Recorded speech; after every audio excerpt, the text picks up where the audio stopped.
আসসালামু আলাইকুম। এটা হচ্ছে আমার চোখের সামনে, এটা হচ্ছে বারেক বিল্ডিংয়ের সামনে রাতের 12টার একটু আগে। তো আজ রাতে তো এটা একটা গাড়ি কমার্শিয়াল গাড়ি যাচ্ছিল, হঠাৎ করে গাড়িটা উল্টে গেছে। তো গাড়ির ড্রাইভার যে ছিল সে খুব ব্যথা পেয়েছে, খুব আহত হয়েছে। তো সিরিয়াস কন্ডিশন, তাকে ওই ইসলামী মেডিকেলে নিয়ে যাওয়া হচ্ছে। পাশে যে আছে আরেকজন যে হেল্পার ছিল তাকে আর পাওয়া যায়নি, ভবনের ভিতরে হয়ে গেছে। অ্যাক্সিডেন্টটা খুব মারাত্মকভাবে হয়েছিল।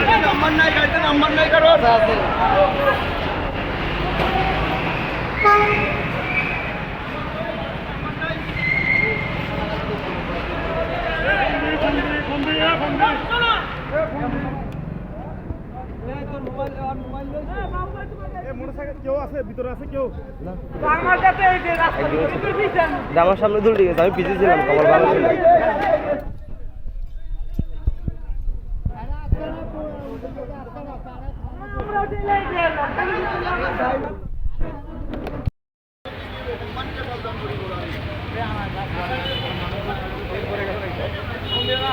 এটা আপনার ওজন ওজন মনে বেশি ছিল ভাই, ওজন বেশি ছিল, ওটার জন্য এই অবস্থা।